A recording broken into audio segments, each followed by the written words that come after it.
Thank you for setting the stage. I'd like to thank the Howard staff for making this possible. Also, Patty Houston, Caroline Reed, Shandi Parikh, Javad Khan, Joanne Adelberg, Sophia Patel, Sohair Iqbal, Cynthia Gibson, Rashid Jahan Parist, and Portia Hall.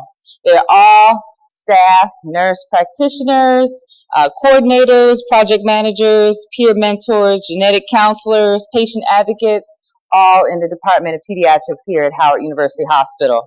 So let's give a big hand for them.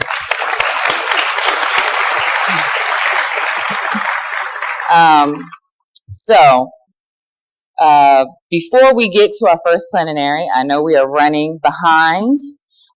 We want to share two poets want to come to the stage. We're going to ask Letitia Basil. She's a native Washingtonian and a full-time mother and college student. And then we're going to have Kafri Abif, who also has a book, Cornbread, Fish, and Collard Greens, Prayers, Poems, and Affirmations for People Living with HIV/AIDS. And he is selling that book out there in the lobby in the vendor circle.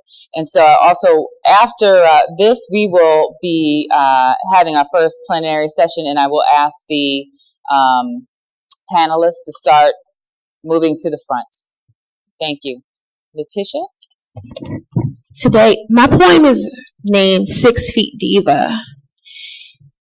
And I use the word species to identify many conflicts that women go through with this disease, HIV and AIDS. The species gave me my name, 6 Feet Diva. Oh, isn't that a shame? Heart so pure. I was drawn into the premeditations that these species had in store. You know, con you, premeditated lies, camouflage I do's. I love you. How your mama doing? Do-wop-de-doos. Others' expectations. Satisfying others. Manipulated con artist behaviors. Not knowing that I will only live once. Mistakes been made. These species came in all forms of fashion and illusion. Next thing you know, I was wrapped up in confusion. It was too late. I was trying to choose the right decision, but they were polluted. Deceived, that is. I was like brown sugar, a pinch of sprinkles with a cherry on top. A sincere fierce strut, which was the norm. Hey, talk that talk. I ain't heard to this walk. So confident in every move. I swore I could sell game. Who still feels trapped in between a rock and a hard place. Who carried the cross for some time. Who wants to teach ya before the species beat me to ya. So you can still have life and conquer your dreams before a ceremony be held for ya and dirt be thrown on ya. And the last words would be ashes, ashes, duster, duster. 6 Feet Diva.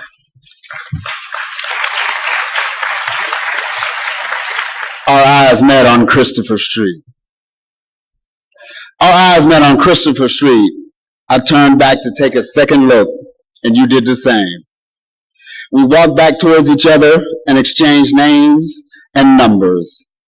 At our second meeting in a brownstone in Brooklyn, you asked me, "Are you HIV positive?" I responded in the affirmative.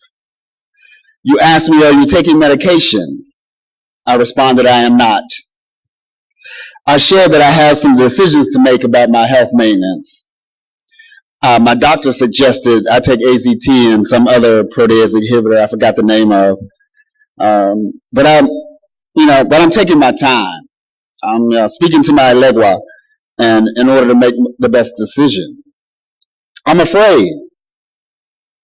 I have so many conflicting reports. Once I begin taking the meds, there's no turning back. Right now, my T cell count is 2, and my viral load is extremely high. You shared your pain of your brother's transition. You described your brother's refusal to take medication. You didn't hold back your voice and your direction towards me in Ruck's baritone. You argued a perspective as if it were your second chance. I was a reflection of your brother.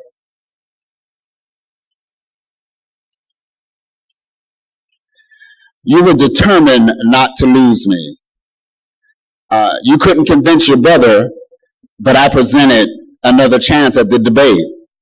The pain and transparency in your voice exposed your heart, echoed a familiar sound of my father's voice saying, "Live, son, live." You were the first person to offer me a different perspective, one of someone affected by HIV and AIDS. Our discussion helped me move closer to taking meds. You didn't want death for me, you wanted life for me. You changed my thinking. You embraced my spirit. Your kiss on my neck let me know that you see me. Yes, our eyes met on Christopher Street, but our souls bonded in brotherly love. Who can I tell? Who can I tell I think I like boys? Who can I tell? Who can I tell a man from my neighborhood raped me? Who can I tell? Who can I tell my uncle had me take new photos of him? Who can I tell? Who can I tell that I walked to the bridge to jump? Who can I tell? Who can I tell I long for a big brother's protection? Who could I tell? Who could I tell that the preacher said that God does not love me? Who could I tell? Who could I tell I had sex with a man? Who could I tell? Who could I tell I want to take this mask off? Who can I tell? Who can I tell I tested positive for HIV? Who can I tell? Who can I tell that will take the news in stride? Who will ask me, are you eating or taking your meds? Who will begin to micromanage my life? Who will not be able to move past my status? Who can I tell all I ever wanted was to be myself? Who can I tell?